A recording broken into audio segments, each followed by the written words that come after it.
көгеріп күн жылып, наурыз келді жыл басы. Қазағымның ежелгі дәстүрінің жалғасы. Угай, угай, ай угай, қош келдің әз наурыз.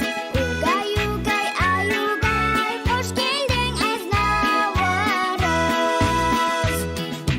Наурыз айы келгенде жарапазан айтамыз. Наурыз көшіп